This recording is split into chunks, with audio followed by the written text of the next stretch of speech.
Programme को पेश करने में ताउन किया Shri ultra red oxide, Bharat का एकमात्र जंग रोधक सीमेंट। ईटीवी उर्दू पर अगला प्रोग्राम। इस प्रोग्राम को पेश करने में ताउन कर रहे हैं बंगर सीमेंट, सस्ता नहीं सबसे अच्छा।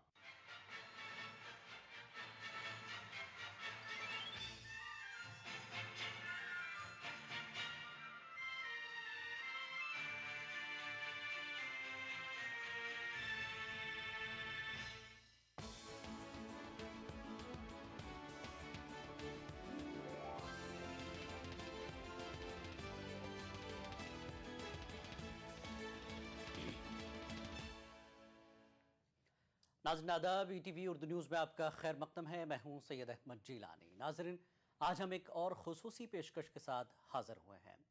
जी हां, आज हम 9 बजे की इस खुसूसी पेशकश में हिंदुस्तान के मर्द-ए-आहन सरदार वल्लभ भाई पटेल के गुजरात में तामीर होने वाले तवील क़ामत मुजस्समे की तफसील बताएंगे, जो फ्रांस के एफिल टावर से भी बड़ा होगा। लेकिन सबसे पहले डालते हैं एक नज़र अब तक की अहम खबरों पर। हिंदुस्तानी बहरिया के आबदोज INS सिंधु रक्षक में सिलसिलेवार धमाके हुए, जिसके बाद इसमें आग लग गई, जिसके बाद ये आबदोज डूब गई। इस हादसे में हिंदुस्तानी बहरिया के 3 अफसरों समेत 18 एहलकारों की मौत का अंदेशा जाहिर किया जा रहा है। हिंदुस्तानी बहरिया के सरबराह एडमिरल DK जोशी ने वज़ीर दिफा केंटनी के हमरा कुलाबा डाक यार्ड का दौरा करने के बाद मीडिया से बातचीत करते हुए कहा कि रूसी साख्ता आबदोज में एक मामूली नौइयत के धमाके के बाद 2 ताकतवर धमाके हुए, जिसके बाद आबदोज में ज़बरदस्त आग लग गई। हिंदुस्तानी बहरिया के सरबराह ने सबोताज के इम्कान को मुस्तरद नहीं किया है, ताहम कहा कि फ़िलहाल इस तरह की कोई बात नज़र नहीं आती। वाज़रे के डीजल इलेक्ट्रिक आबदोज INS सिंधु रक्षक 1947 में हिंदुस्तानी बहरिया के सुपुर्द की गई थी।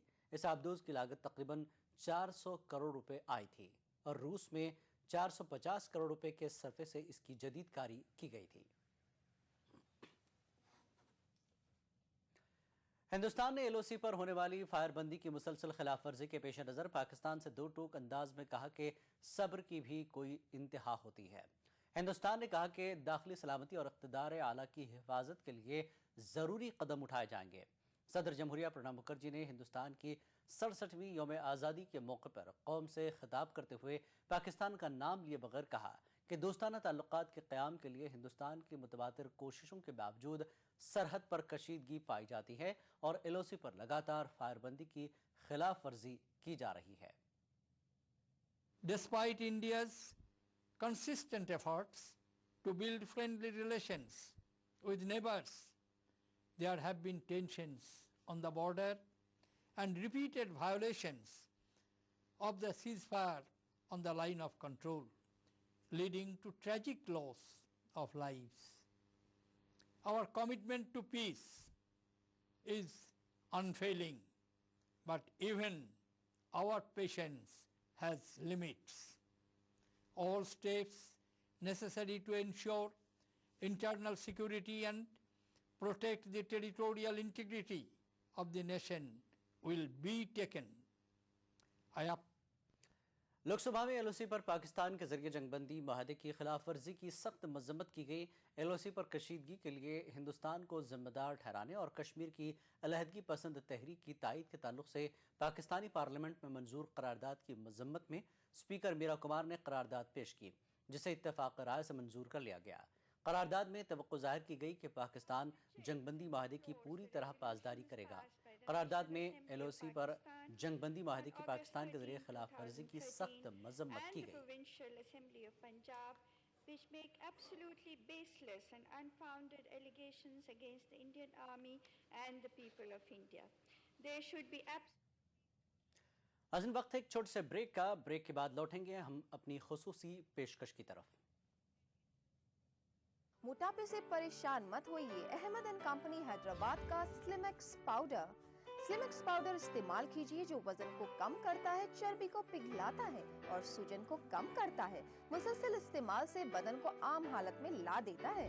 अहमद एंड कंपनी हैदराबाद का स्लिमेक्स पाउडर।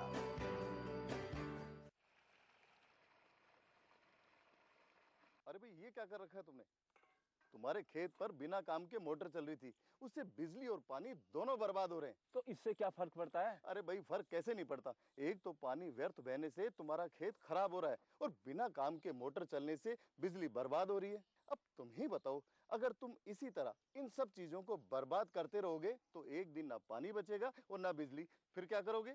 बिजली की बचत ही बिजली का उत्पादन है। मुझे बनाने का शौक था बचपन से, और बड़े भैया को गिराने का। ताकत नहीं थी ना, डरता था। आज 20 साल बाद मैं इंजीनियर हूँ। अब मेरी कोई भी बनाई हुई चीज किसी से नहीं डरती, क्योंकि आज मेरे पास ताकत है। UltraTech cement, the engineers choice, क्योंकि इस सीमेंट में जान है। राजस्थान सरकार का बिजली बचत और पर्यावरण संरक्षण की दिशा में अभिनव प्रयास।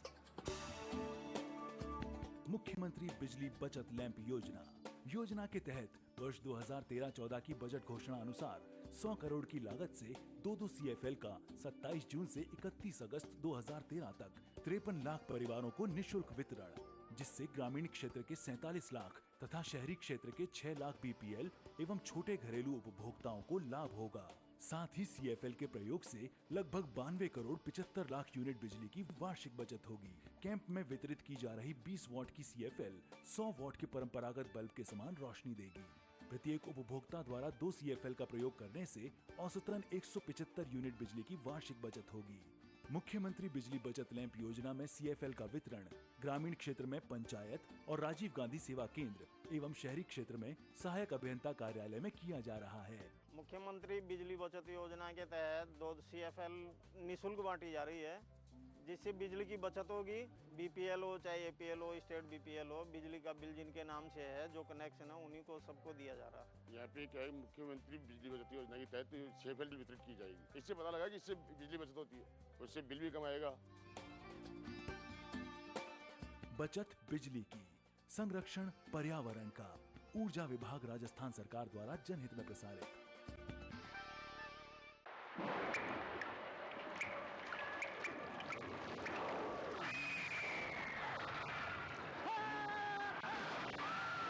अगर सीमेंट जंग रोधक न हो तो जानलेवा हो सकता है।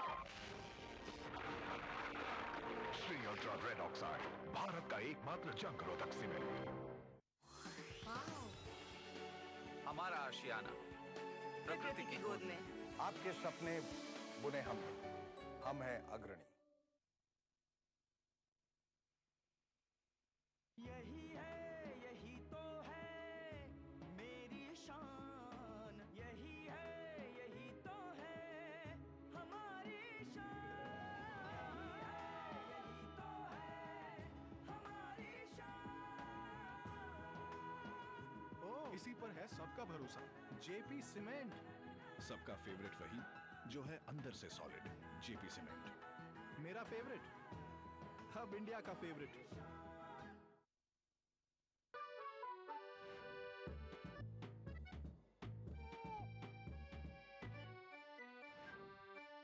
प्यार में ना हो दूरी और बच्चे की देखभाल भी पूरी तो इसके लिए क्या है जरूरी?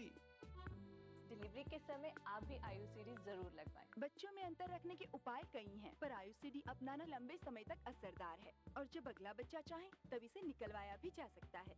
परिवार से करते हो प्यार तो चांस क्यों लेना यार? मुझे बनाने का शौक था बचपन से, और बड़े भैया को गिराने का। ताकत नहीं थी ना, डरता था। आज 20 साल बाद मैं इंजीनियर हूँ। अब मेरी कोई भी बनाई हुई चीज किसी से नहीं डरती, क्योंकि आज मेरे पास ताकत है। UltraTech cement, the engineers choice, क्योंकि इस सीमेंट में जान है। जहाँ सुरक्षा का हो काम, वहाँ सिर्फ एक ही नाम, कोयोलॉग्स। सुरक्षा आपकी, विश्वास हमारा, कोयोलॉग्स।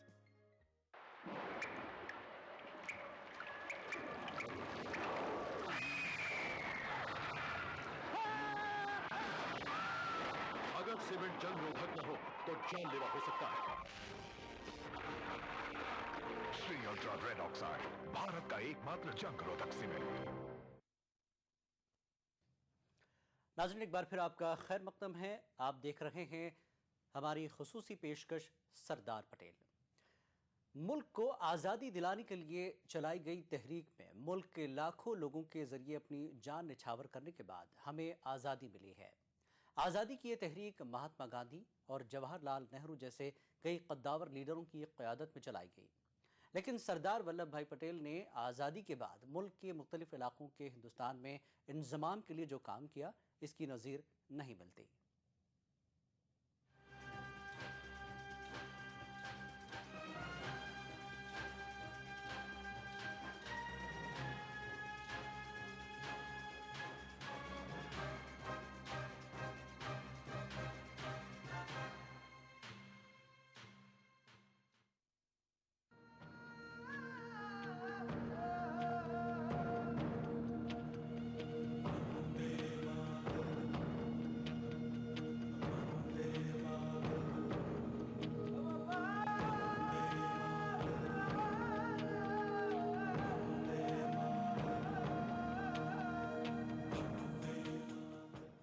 हिंदुस्तान पर राज करते राजाओं, बादशाहों और सुल्तानों के बाद देश पर सुदूर देश से भारत व्यापार करने आए अंग्रेजों ने धीरे धीरे हिंदुस्तान पर कब्जा कर लिया।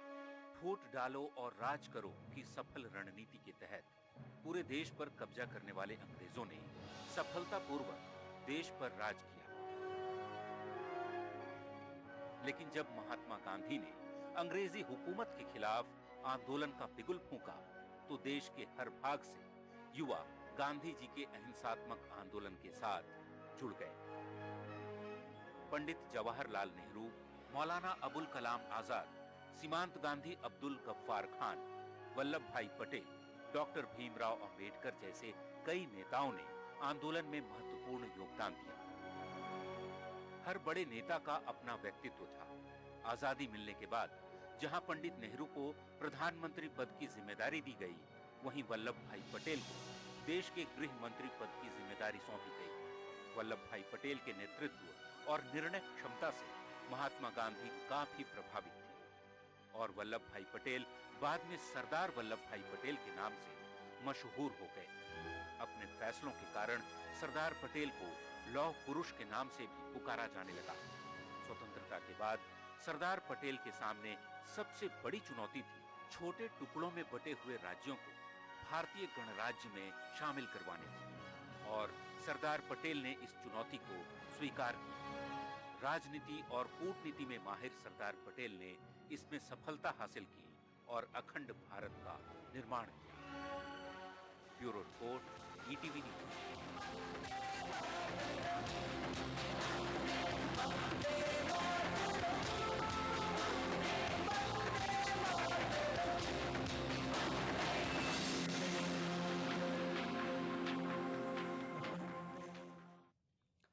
मर्द-ए-आहम सरदार वल्लभ भाई पटेल ने कश्मीर से कन्याकुमारी और राजपूताना से बर्मा तक की रियासतों को एक डोर में पुरोने के लिए नाकाबिले फरामोश कारनामा अंजाम दिया। गुजरात की रियासतों को भी सरदार पटेल ने मुत्तहदा जमहूरिया हिंद में शामिल कर लिया। ये काठियावाड़ की प्रसिद्ध रियासत भावनगर है। हिंद सरकार के उप प्रधानमंत्री सरदार पटेल हवाई जहाज से सौराष्ट्र के संयुक्त राज्य की स्थापना के अवसर पर यहाँ आ रहे हैं। अनगिनत नगरवासी सरदार पटेल की सवारी के आने की प्रतीक्षा कर रहे हैं। सरदार वल्लभ भाई पटेल नावानगर के जाम साहब के साथ राजकीय गाड़ी में दरबार भवन जा रहे हैं। राज प्रमुख नावानगर के जाम साहब ने भरे दरबार में काठियावाड़ की 5 रियासतों के राजाओं से हिंद यूनियन के प्रति राजनिष्ठा की शपथ ली। सरदार पटेल ने इस अवसर पर भाषण देते हुए कहा कि मैंने बापू की दी हुई शिक्षा के अनुसार अर्थात प्रेम और आपस के मिलाप के आधार पर चलना सीखा है। मुझे नए सौराष्ट्र के नेताओं पर पूरा भरोसा है और मुझे विश्वास है कि वे इस कार्य को सफल बनाकर संसार के सामने एक आदर्श रखेंगे। 1947 सरदार वल्लभ भाई पटेल द्वारा सौराष्ट्र संघ की स्थापना। सौराष्ट्र, हैदराबाद, ग्वालियर और ऐसे तो सैकड़ों रजवाड़ों के राजाओं और निजामों से बातचीत और समाधान किया। अंग्रेजों की कूटनीति समझकर अपनी अदम्य इच्छा शक्ति और राजनैतिक कुशलता से सभी छोटे बड़े रजवाड़ों को राजी कर एकीकृत किया और निर्माण हुआ एक अखंड भारतीय गणतंत्र का। आधुनिक भारत के शिल्पकार सरदार पटेल द्वारा भारत के लौह पुरुष के इस योगदान को आज दे रहा है समग्र देश एक श्रद्धांजलि। उनके आदर्शों की प्रतिकृति के रूप में होगा एक ऐतिहासिक निर्माण जो बनेगा भारत की नई पहचान। देश की एकता, अखंडता का एक बेमिसाल उदाहरण। प्रस्तुत है स्टैच्यू ऑफ यूनिटी, विश्व की सबसे ऊंची प्रतिमा। विश्व के सामने एक संदेश कि यही है एक भारत श्रेष्ठ भारत। तहरीक आज़ादी का बिगुल फूंकने वाले महात्मा गांधी और जवाहरलाल नेहरू को छोड़कर शायद ही किसी दूसरी शख्सियत का लोहा हम आलमी सतह पर मनवा पाए हों, जबकि दीगर ममालिक के नेल्सन मंडेला और मार्टिन लूथर जैसे लीडरों को आलमी शख्सियत के तौर पर पहचाना जाता है। मार्टिन लूथर जैसे आलमी लीडरों को आज हिंदुस्तान में दरसी किताबों में जगह दी गई है, लेकिन अब सरदार पटेल की अजीम शख्सियत और उनके तारीखी कारनामे को दुनिया में मुतारिफ कराने के लिए गुजरात में सरदार पटेल का दुनिया का सबसे ऊंचा मुजस्समा तामीर किया जा रहा है। इस मुजस्समे को स्टैच्यू ऑफ यूनिटी का नाम दिया गया है। जिस अमूल का नाम चारों ओर गूंज रहा है, श्वेत क्रांति का जनक गुजरात माना जाता है, उस पूरे आंदोलन का विचार बीज बोने का काम भारत के लौह पुरुष, किसान पुत्र सरदार पटेल ने किया था।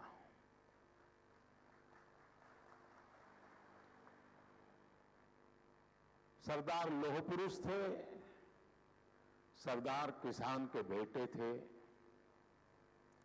गांधी जी ने जो आजादी का आंदोलन लड़ा, उसमें किसानों को जोड़ करके आजादी के जंग को गांव, गरीब, खेत खलिहान तक पहुंचाने का काम सरदार साहब ने किया था। वो गुजरात के सपूत थे ऐसा नहीं,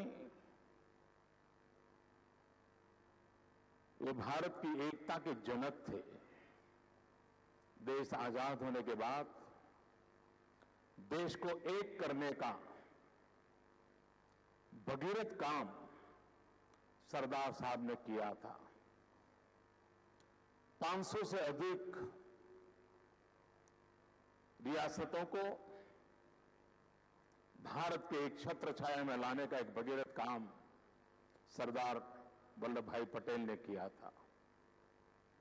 लेकिन पिछले कई वर्षों में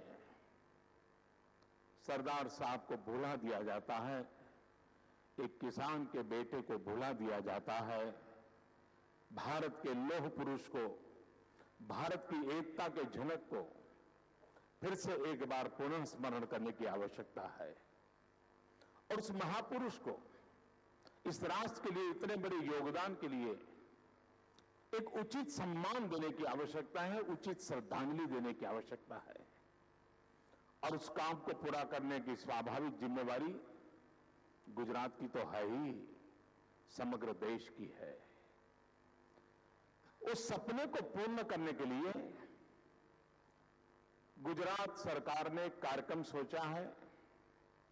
वो कार्यक्रम है सरदार वल्लभ भाई का पटेल का विश्व में सबसे ऊंचा स्टैच्यू बनाना। दुनिया में सबसे ऊंचा। आज विश्व में अमेरिका के स्टैच्यू ऑफ लिबर्टी की बात होती है। हम सरदार साहब का पुतला स्टैच्यू ऑफ लिबर्टी से डबल साइज का बनाना चाहते हैं, 2 गुना बड़ा।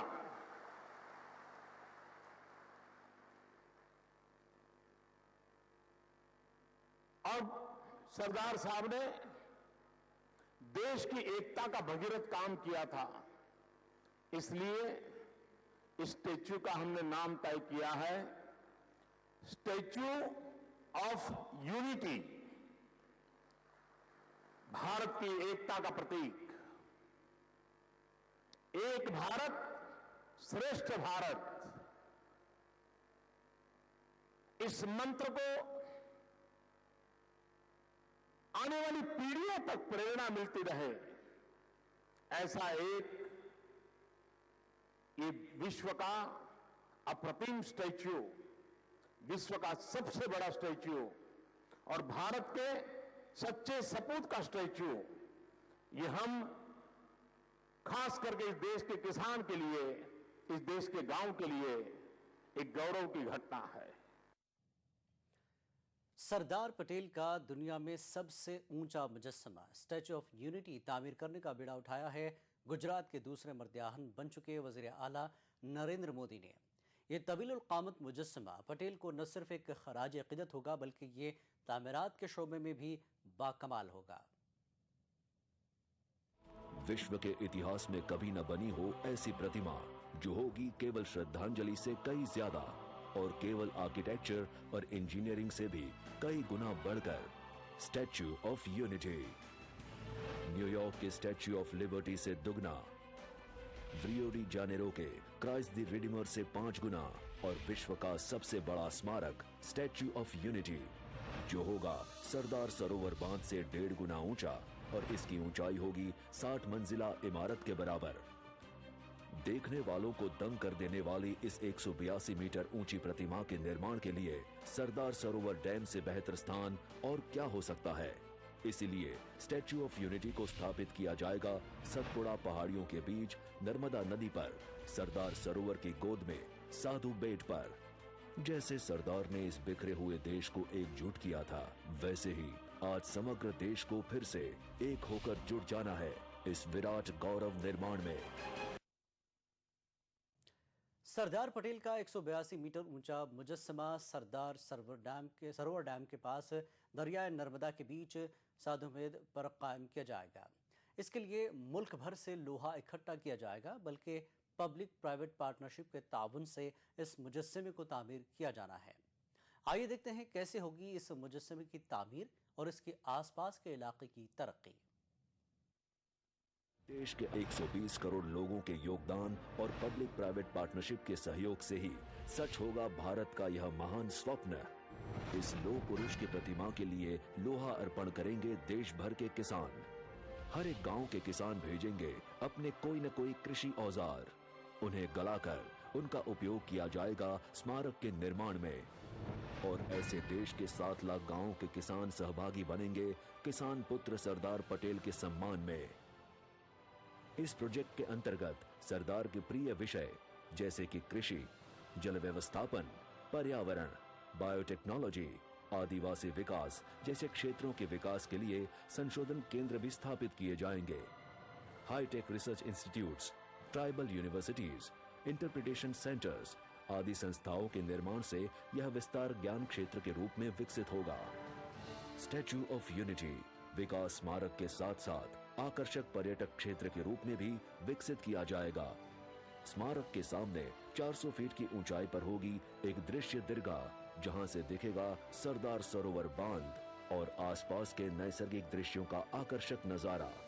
इसके अलावा स्टैच्यू ऑफ यूनिटी के विशेष आकर्षण होंगे memorial of visitor centre, exhibition gallery, Shreshtha Bharat Bhavan, convention एवं training centre, amphitheatre, under water मत्स्य गृह और साउंड एंड लेसर शो जैसे टूरिज्म एवं मनोरंजन इंफ्रास्ट्रक्चर के माध्यम। मुल्क के वज़ीर आज़म बनने के मजबूत दावेदार के तौर पर प्रोजेक्ट किए जा रहे गुजरात के वज़ीर आला नरेंद्र मोदी ने इस प्रोजेक्ट को पूरा करने का बीड़ा उठाया है। इस प्रोजेक्ट को पूरा करने के लिए एक ट्रस्ट तश्कील दिया गया है जिसका सदर नरेंद्र मोदी को बनाया गया है। यही नहीं, तामीर के सिलसिले में मशावरत की जिम्मेदारी बैनुल-अक़वामी तामीराती कंपनी TPMI को सौंपी गई है। इस कंपनी को दुनिया की सबसे ऊंची इमारतों में से एक बुर्ज खलीफा को बनाने का एजाज हासिल है। तंत्र के द्वारा इस प्रोजेक्ट को विशेष ध्यान प्रदान करने के लिए माननीय मुख्यमंत्री की अध्यक्षता में सरदार वल्लभ भाई पटेल राष्ट्रीय एकता ट्रस्ट की रचना भी की गई है। इतने विशाल स्तर पर अमलीकृत होने वाले इस प्रोजेक्ट के अवलोकन के लिए विश्व की सबसे ऊंची इमारत बुर्ज खलीफा का निर्माण करने वाली company Turner project management India private limited को इंटरनेशनल बिडिंग द्वारा प्रोजेक्ट मैनेजमेंट कंसल्टेंट के तौर पर शामिल किया गया है। पूर्ण होने पर यह प्रोजेक्ट कई क्षेत्रों में दुनिया के सामने हमारे देश की छवि बदल देगा, जो बनेगा न तो सिर्फ एक पर्यटन स्थल बल्कि एक प्रेरणा का स्रोत भी। न तो सिर्फ एक विशाल प्रतिमा बल्कि एक विशाल स्वप्न भी।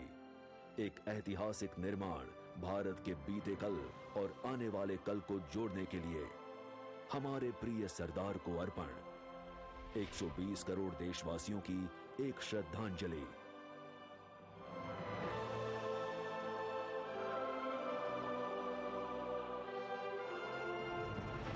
स्टैच्यू ऑफ यूनिटी, विश्व की सबसे ऊंची प्रतिमा। एक भारत श्रेष्ठ भारत।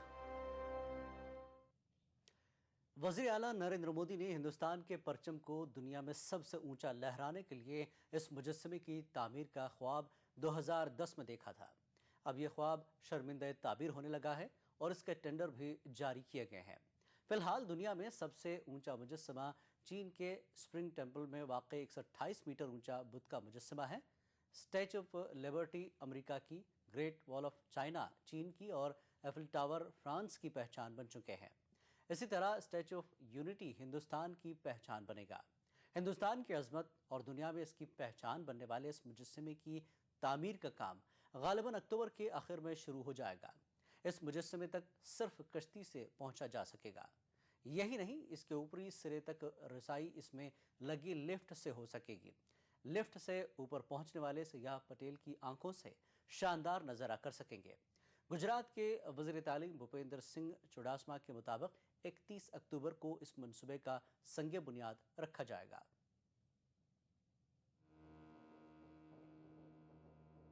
सरदार वल्लभ भाई पटेल की विश्व की इस सबसे ऊंची प्रतिमा की ऊंचाई 182 मीटर होगी। मुख्यमंत्री नरेंद्र मोदी ने इस योजना का खुलासा अक्टूबर 2010 में ही किया था। लौह पुरुष की ये प्रतिमा पूरी तरह से लोहे से बनी होगी। इसमें लगने वाले लोहे को देश भर के किसानों से इकट्ठा किया जाएगा। इसके बाद भी इस परियोजना की अनुमानित लागत 2000 करोड़ बताई जा रही है। इसके निर्माण की जिम्मेदारी सरदार सरोवर नर्मदा निगम लिमिटेड द्वारा उठाया जा रहा है। केवादिया में सरदार सरोवर डैम के डाउनस्ट्रीम में साधु आइलैंड पर बनने वाली इस प्रतिमा के लिए टेंडर की प्रक्रिया शुरू हो चुकी है। मई माह में आयोजित इस मीटिंग में 40 से अधिक देशों के साथ साथ कई अंतर्राष्ट्रीय कंपनियों ने भी भाग लिया था।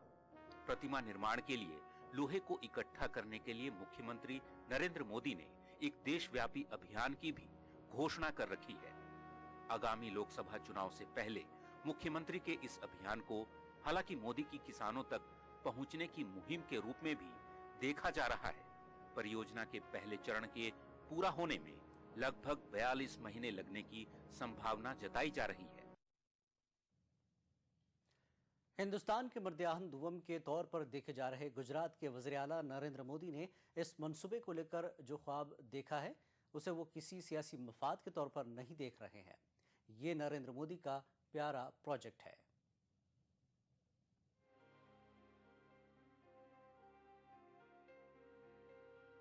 वल्लभ भाई पटेल की इस विशाल प्रतिमा को लगाने का विचार मोदी के मन में 2010 में आया, लेकिन इस परियोजना के जरिए मोदी का उद्देश्य किसी बड़ी प्रतिमा की स्थापना करवाकर Guinness book of world record में नाम दर्ज करवाना या फिर चुनावों में पटेल के नाम पर लोगों को आकर्षित करना नहीं है।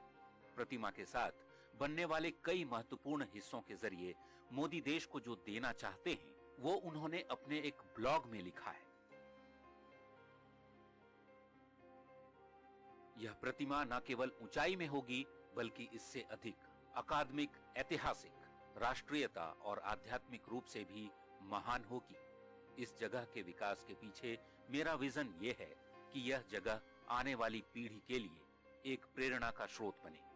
यह केवल प्रतिमा नहीं होगी बल्कि यहाँ उच्च तकनीक पर आधारित एक म्यूजियम भी होगा जहाँ भारतीय स्वतंत्रता सेनानियों के इतिहास को देखा जा सकेगा। इससे भी ज्यादा इसे भारत की एकता और अखंडता बनाए रखने के लिए रिसर्च और अकादमिक सेंटर के रूप में विकसित किया जाएगा। अपने ब्लॉग में लिखी इन बातों से साफ है कि मुख्यमंत्री नरेंद्र मोदी इस परियोजना के जरिए लौह पुरुष सरदार वल्लभ भाई पटेल की तरह ही